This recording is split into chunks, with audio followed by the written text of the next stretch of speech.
Okay fine, so now comes next part, valence bond theory. सारे लिख लो heading, valence bond theory.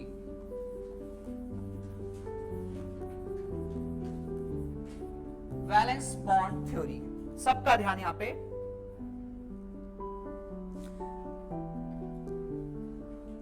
Okay fine, सब all of you please be attentive. Valence bond theory को actually explain करती है कोई भी एटम्स कंबाइन करके मॉलिक्यूल कैसे बनाते हैं। How do the atoms they combine to form a molecule, that is what is being explained by valence bond theory. तो वैलेंस बॉन्ड थ्योरी के लिए हम बात करते हैं सबसे पहले हाइड्रोजन मॉलिक्यूल की।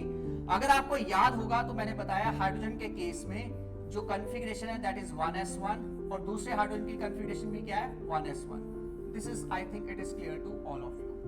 तो s ऑर्बिटल की बात करते हैं तो s ऑर्बिटल का शेप स्फेरिकली सिमेट्रिकल होता है, ये मैंने आज बता दिया।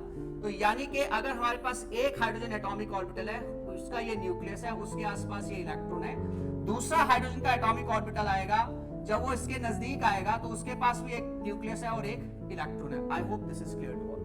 हाइड्रोजन का एटॉमिक ऑर्बिटल में एक इलेक्ट्रॉन प्रेजेंट होता है और न्यूक्लियस जो प्रेजेंट होता है that is present in centre. Is that clear to all? Fine.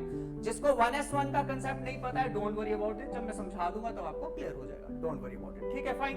तो इस केस में ये हाइड्रोजन का एक एटॉमिक ऑर्बिटल दूसरे हाइड्रोजन के एटॉमिक ऑर्बिटल के साथ जब आता है तो ये जो इलेक्ट्रॉन है it is attracted towards this nucleus, और ये जो इलेक्ट्रॉन है it is attracted towards this nucleus. यानी कि इसमें कितनी अट्रैक्टिव फोर्सेस आ रही हैं? 2। How many attractive forces? 2।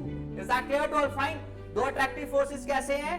एक का इलेक्ट्रॉन दूसरे के न्यूक्लियस की तरफ अट्रैक्ट हो रहा है और एक का इलेक्ट्रॉन दूसरे के न्यूक्लियस की तरफ अट्रैक्ट हो रहा है। क्लियर है सभी को? इसमें रिपल्सिव फोर्सेस भी हैं, यानी कि इस केस में रिपल्सिव फोर्सेस की बात करते हैं तो ये इलेक्ट्रॉन इसको रिपेल करेगा और ये न्यूक्लियस इसको रिपेल करेगा। यानी कि it is having how many attractive forces? It is having 2 attractive forces and 2 repulsive forces. जब इक्वल नंबर ऑफ अट्रैक्टिव और रिपल्सिव फोर्सेस होती हैं तो उस केस में नेट अट्रैक्टिव फोर्स ज्यादा हो जाती है, जिसके कारण हाइड्रोजन का मॉलिक्यूल दूसरे हाइड्रोजन के मॉलिक्यूल के साथ कंबाइन करके ये ओवरलैप करता है and it results in the formation of this hydrogen molecule.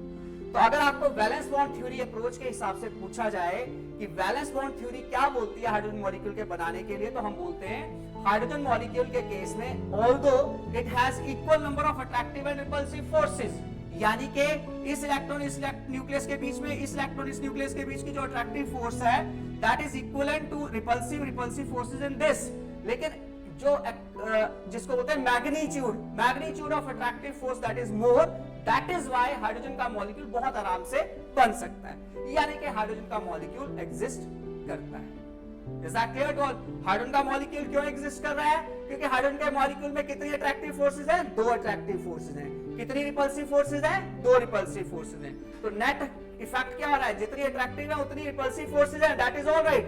लेकिन magnitude of attractive force that is more, that is why hydrogen का मॉलिक्यूल बनना इजी है in case of H2। Is that clear to all?